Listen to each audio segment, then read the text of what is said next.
அனைவருக்கும் வணக்கம். தனுசு ராசிக்காரர்களுக்கு போரான் சுக்கிரன் உலகம் எல்லாமே என்று சொல்லக்கூடிய வகையில் ஏப்ரல் 1ஆம் தேதியிலிருந்து மிகவும் வலுவாக 3ஆம் இடமான சகாயஸ்தானத்திலிருந்து சுகஸ்தானத்தில் நுழைந்த சுக்கிரன் உச்சம் பெறப்போகிறாருங்க. சுக்கிரன் உச்சம் பெறுவது பல்வேறு வகையில அதிர்ஷ்ட யோக வாய்ப்புகளை தனுசு ராசிக்காரர்களுக்கு நிச்சயமாக ஏற்படுத்தி கொடுக்கிறது. ராசிக்கு சமகிரகமாக பார்க்கப்படுகிறார். ராசியின் அதிபதியின் பார்வையில் இருந்து பகை கிரகமாக இருந்தாலும் சுக்கிரன் தனது பார்வையில் குருவை சமகிரகமாக பார்ப்பதால் எனவே இனி எல்லாமே சுக்கிரன் வழிதான் என்று சொல்லக்கூடிய வகையில் பிரம்மாண்டமும் வளர்ச்சியும் நிறைந்து கிடைக்கக்கூடிய வாய்ப்பும் யோகமும் தனுசு ராசிக்காரர்களுக்கு நிச்சயம் உருவாகி உள்ளது. ஏனென்றால் 6 மற்றும் 11ஆம் இடத்தின் அதிபதியாக இருக்கிறாருங்க சுக்கிரன். தனுசு ராசிக்காரர்களுக்கு அதாவது ரூணரோக சத்ருஸ்தானாதிபதியும் லாபாதிபதியுமாக இருக்கிறார். அப்படிப்பட்டவர் மிகவும் வலுவாக சுகஸ்தானமாகிய 4ஆம் இடத்திற்கு வந்து உச்சம் பெறுவது மிக பெரிய அளவில் வரவேற்கத்தக்க ஒரு அமைப்பாகவும் அதிர்ஷ்டத்தை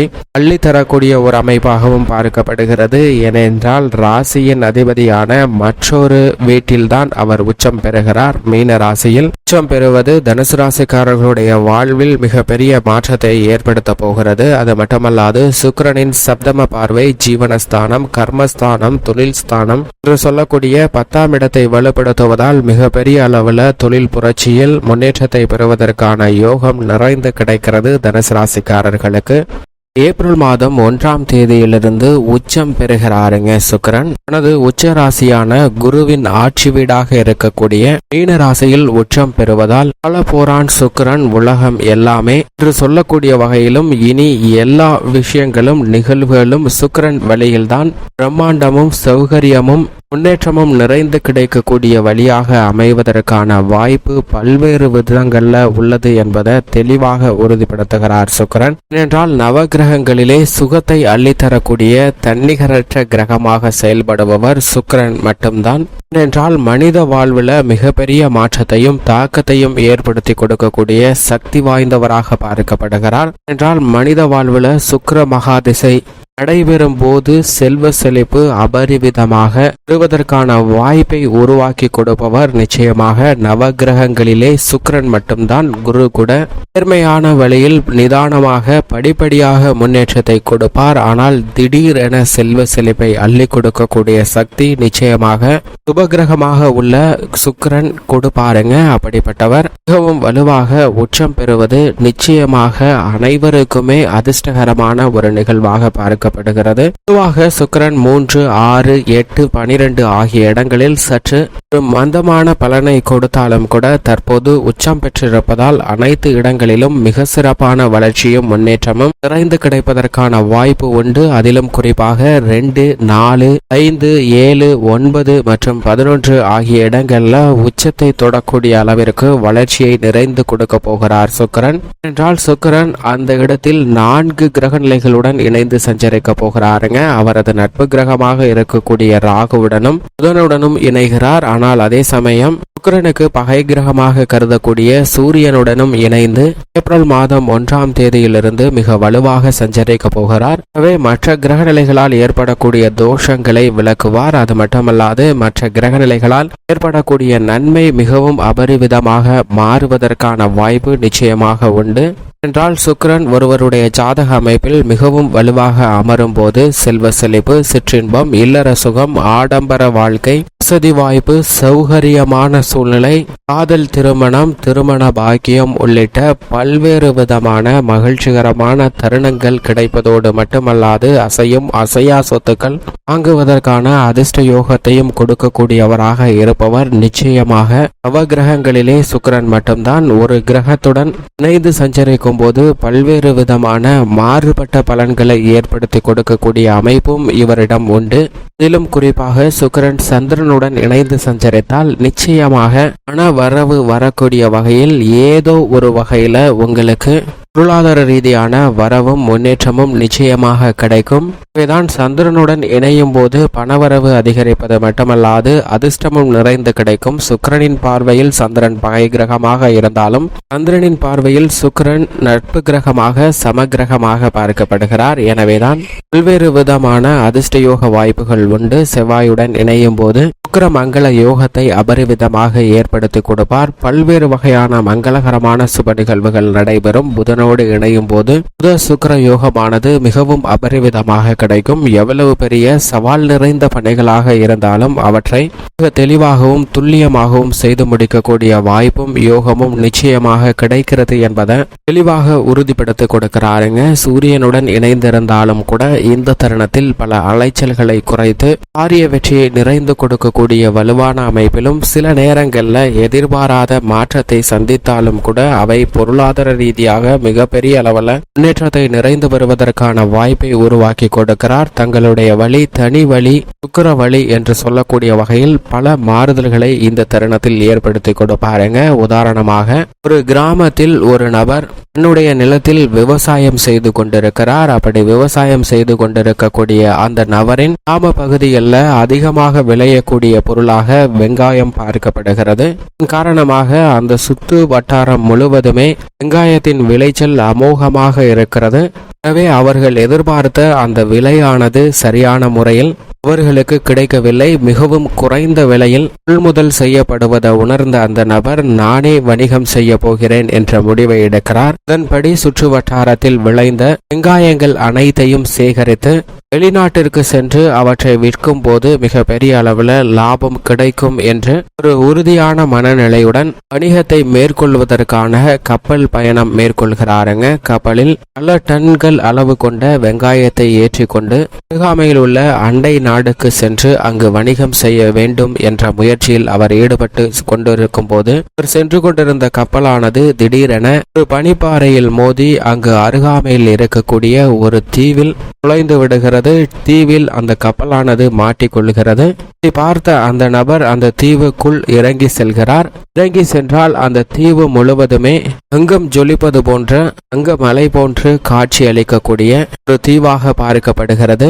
சரி, இங்கு வணிகம் செய்யலாம் என்று முயற்சி செய்து அந்த நபர் அந்த நாட்டிற்குள் நுழைகிறார். அந்த தீவிற்குள் நுழைந்த அந்த நபர் அங்கு இருக்கக்கூடிய ஒரு அரசன் போட்டி ஒன்றை அறிவிப்பதை கேள்விப்படுகிறார். என்ன போட்டி என்றால், யார் மிகவும் சுவையான உணவை அமைத்து தருகிறார்களோ அவர்களுக்கு பாராட்டுகளையும் மிகுந்த பரிசுகளையும் வழங்க போகிறேன். அவர்கள் கேட்கக்கூடிய பரிசை நான் நிச்சயமாக கொடுப்பேன் என்ற அறிவிப்பை வெளியிடுகிறார். இதை பார்த்த அந்த வியாபாரி அந்த போட்டியில் கலந்து கொள்வதற்காக நான் கொண்டு வந்திருந்த வெங்காயத்தை எடுத்துக்கொண்டு அங்கு போய் அந்த வெங்காயத்தை வைத்தும் சில சமையல் பொருட்களை வைத்தும் சுவையான உணவை செய்து கொடுக்கிறாருங்க.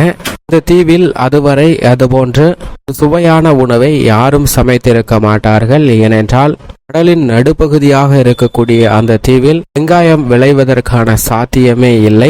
எனவே அந்த நபர் சமைத்த அந்த உணவை அரசருக்கு பரிமாறுகிறார். பலர் பரிமாறினாலும் இவர் வெங்காயத்தை வைத்து செய்த உணவானது மிகவும் அருமையாக உள்ளது என்று அரசர் அறிவிக்கிறார். மற்றவர்களை விட இவரின் உணவு தலை சிறந்ததாக உள்ளது, இவர்தான் வெற்றியாளர் என்று பல பேர் கலந்து கொண்ட அந்த போட்டியில் வெற்றி பெற்றதாக அரசன் அறிவிக்கிறாருங்க. அரசன் அறிவித்தது மட்டுமல்லாது, இவ்வளவு சுவையான உணவை என்னுடைய வாழ்நாளில் நான் இதுவரை ருசித்ததே இல்லை, உனக்கு என்ன வேண்டும் என்று கேள், அதை நான் அப்படியே கொடுக்கிறேன் என்று சொல்ல, என்னிடம் இந்த சுவை தரக்கூடிய உணவு பொருளானது உள்ளது, அதை நீங்கள் எடுத்துக்கொண்டு அதற்கு நிகரான எடை உள்ள உங்கள் நாட்டில் விலை உயர்ந்த பொருள், நீங்கள் விரும்பக்கூடிய பொருளை எனக்கு சமமான எடையில் பரிசாக தாருங்கள் என்று கேட்க, அரசர் சரி என்று சொல்லி 1000 டன்கள் எடை உள்ள வெங்காயத்திற்கு நிகராக அந்த தீவில் உள்ள தங்கத்தை எடை போட்டு 1000 டன்கள் எடை அந்த தங்கத்தை கொடுக்கிறாருங்க அரசன்.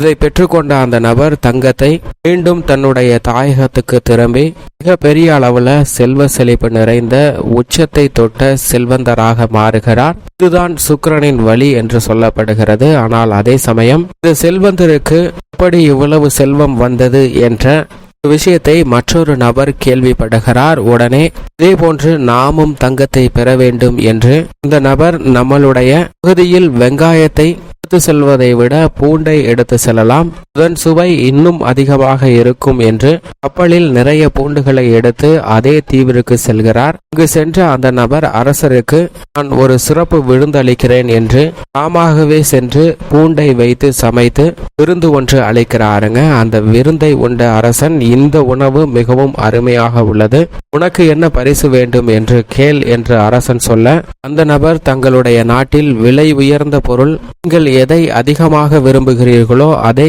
என்னுடைய இந்த பூண்டின் எடைக்கு நிகராக கொடுத்தால் நான் மிகவும் மகிழ்ச்சி அடைவேன் என்று சொல்கிறான். உடனடியாக அந்த அரசன் இந்த பூண்டிற்கு நிகராக அவர் விரும்பக்கூடிய வெங்காயத்தை எடை போட்டு கொடுக்கிறாருங்க.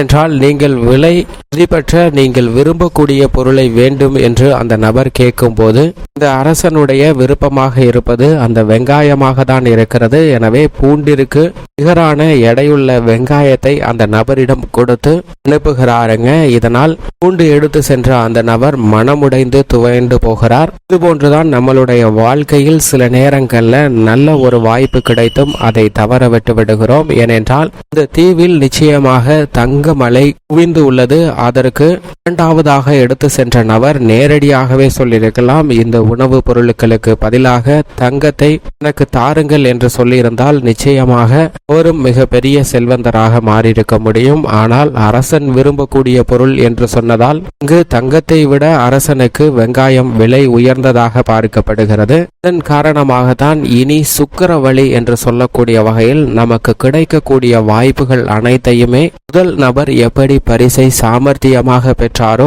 அதே போன்று செல்வ செழிப்பையும் முன்னேற்றத்தையும் கொடுக்கக்கூடிய சுக்கிரவழியை உருவாக்கி கொடுக்கக்கூடிய அமைப்பில் சுக்கிரன் உச்சம் பெற்றிருக்கிறார். இதை சரியாக உணர்ந்து கொண்டு தங்களுக்கு கிடைக்க வேண்டிய வாய்ப்புகளையும் சந்தர்ப்பங்களையும் சரியான முறையில் திட்டமிட்டு வழிவகை செய்தால் நல்ல முன்னேற்றம் நிறைந்து கிடைக்கும் என்பதில் சந்தேகமே கிடையாது. ஏனென்றால் சுக்கிரன் உச்சம் பெற்றிருப்பது மிகப்பெரிய அளவில் முன்னேற்றத்தை நிறைந்து கொடுக்கக்கூடிய ஒரு அமைப்பாக நிச்சயமாக பார்க்கப்படுகிறது. இப்படி சுக்கிரனுடைய அமைப்பு இருக்க குடும்பம், உத்தியோகம், கலைத்துறை, அரசியல் என அனைத்து விதமான பணிகளிலும் எப்பேற்பட்ட மாறுதல் ஏற்படுகிறது என்று பார்க்கும்போது தனுசு ராசிக்காரர்களை பொறுத்த வரைக்கும் சுக்கிரன் மிக வலுவாக சுகஸ்தானத்திற்கு வந்திருப்பது நிச்சயமாக பல மடங்கு அதிர்ஷ்டத்தை கொடுக்கக்கூடிய ஒரு அமைப்பாக பார்க்கப்படுகிறது. ஏனென்றால் அவ கிரகங்களிலே சுகத்தை அள்ளித்தரக்கூடிய தன்னிகரற்ற கிரகமாக செயல்படக்கூடியவர் சுக்கிரன் மட்டும்தான். அப்படிப்பட்ட சுக்கிரன் சுகஸ்தானத்தில் வந்திருப்பதால் இல்லத்தில் பல்வேறு விதமான சுப நிகழ்வுகளில் ஏற்பட்ட தடைகள் விலகுகின்றன. நீங்கள் எதிர்பார்க்கிறபடியே திருமணம், காதல் திருமணம், புதுமனை புகுதல், வளகாப்பு,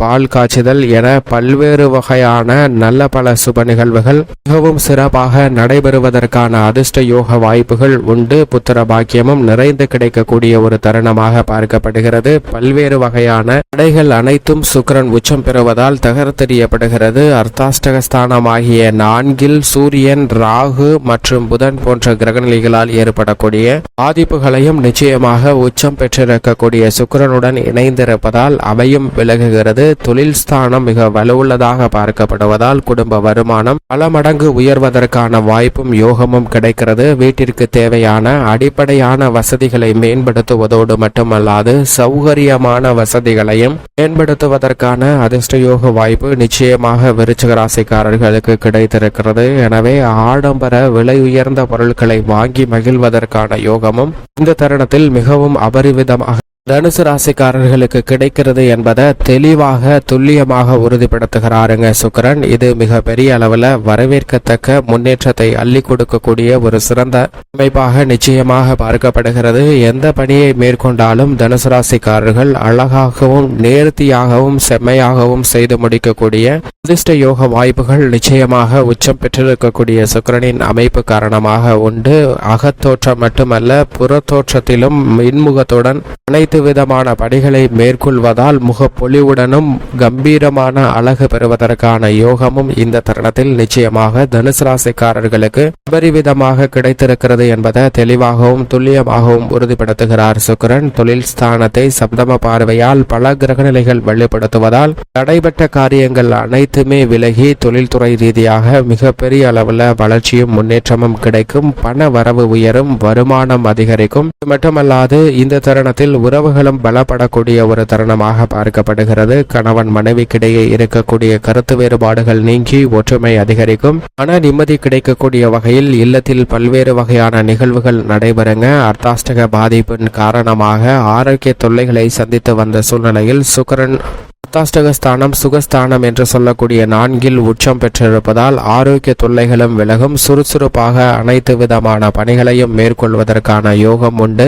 உத்தியோக ரீதியாக புதிய வாய்ப்புகள் இந்த தருணத்தில் நிச்சயம் சிறப்பாக கிடைக்கும். தொழில் சார்ந்த உத்தியோகம் சார்ந்த பணிகள் மனநிறைவையும் மகிழ்ச்சியையும் ஏற்படுத்தி கொடுக்கும். இல்லத்தில் மட்டும் சௌகரியம் அல்ல, உத்தியோகத்திலும் சௌகரியம் நிறைந்து கிடைப்பதற்கான வாய்ப்பு நிச்சயமாக உண்டு. தொழிலில் தனித்து செயல்பட்டாலோ அல்லது கூட்டு முயற்சியாக ஈடுபட்டாலோ இரண்டிலும் நல்ல பலன்களையும் முன்னேற்றத்தையும் தனுசு ராசிக்காரர்கள் மிக சிறப்பாக பெறுவதற்கான அதிர்ஷ்ட யோக வாய்ப்புகளை மிகவும் அபரிவிதமாக அள்ளி கொடுக்கிறாருங்க சுக்கிரன். கலைத்துறை மற்றும் அரசியல் துறையின் நாயகனாக இருக்கக்கூடிய சுக்கிரன் மிகவும் வலுவாக சுகஸ்தானத்தில் உச்சம் பெற்றிருப்பது கலைத்துறை ரீதியான பணிகளில் பெரிய அளவிற்கு வளர்ச்சியையும் முன்னேற்றத்தையும் மிக சிறப்பாக பெற்றுத்தரக்கூடிய ஒரு இனிமையான தருணமாக அமைய போகிறது என்பதை தெளிவாகவும் துல்லியமாகவும் உறுதிப்படுத்துகிறார். இது தனுசு ராசிக்காரர்களுடைய வாழ்வில் ஒரு பொற்காலம் என்றே சொல்லிவிடலாம். கலைத்துறையில் உங்களது திறமைகளுக்கு அங்கீகாரமும் விருதும் கிடைக்கக்கூடிய வகையில நல்ல முன்னேற்றம் நிறைந்து கிடைக்கிறது. உங்களது படைப்புகளுக்கு மக்கள் மத்தியில் செல்வாக்கு நிறைந்து கிடைக்கக்கூடிய இனிமையான தருணமாகவும் அமைய போகிறது. பல்வேறு வகையான தடைகளை தாண்டி அரசியல் சார்ந்த பணிகளிலும் முன்னேற்றமும் உச்சபட்ச வெற்றியும் நிறைந்து பெறுவதற்கான அதிர்ஷ்ட யோகம் நிறைந்த தருணமாக அமைந்துள்ளது என்பதை தனுசு ராசிக்காரர்களுக்கு சுக்கிரன் தெளிவாகவும் துல்லியமாகவும் உறுதிப்படுத்துகிறார். கல்வியில் சுக்கிரன் புதனோடு இணைந்து புத சுக்கிர யோகத்தை மிகவும் வலுவாக கொடுப்பதால் இந்த தருணத்தில் கல்வியில் நல்ல மதிப்பெண்ணுடன் தேர்ச்சி பெறுவதற்கான யோகம் உண்டு. விவசாயம் சார்ந்த பணிகளில் மிக சிறப்பாக செய்ய முடியும். விளைச்சலும் வருமானமும் அதிகரிக்கும். புதிய அசையும் அசையா சொத்துக்கள் வாங்குவதற்கான அதிர்ஷ்ட யோக வாய்ப்புகள் உண்டு. தடைபட்ட பணிகளை மிக சிறப்பாக செய்து முடிக்கக்கூடிய யோகம் நிச்சயமாக கிடைக்கிறது. பெண்மணிகளின் நலனுக்கு பொறுப்பேற்ற ராசியின் அதிபதியான குரு பஞ்சமஸ்தானத்திலும் சுக்கிரன் சுகஸ்தானத்தில் உச்சம் பெற்றிருப்பது இனி எல்லாமே பெண்மணிகளுக்கு சுக்கிரன் வழிதான் என்று சொல்லக்கூடிய வகையில் பிரம்மாண்டத்தின் உச்சத்தை தொடுவதற்கான யோகம் நிறைந்து கிடைக்கக்கூடிய தருணமாக பார்க்கப்படுகிறது. மேலும் சாதகமாக மாற்றிக்கொள்ள நிச்சயமாக தனுசு ராசிக்காரர்கள் வாரத்தில் வெள்ளிக்கிழமை விரதமிருந்து அருகாமையில் உள்ள வராகி அம்மன் ஆலயம் சென்று தீபம் ஏற்றி வழிபாடு செய்யுங்கள். பல்வேறு வகையான தடைகள் நீங்கி வாழ்வில் செல்வ செழிப்பும் சௌகரியமும் நிச்சயமாக நிறைந்து கிடைக்கும். தனுசு ராசிக்காரர்களுக்கு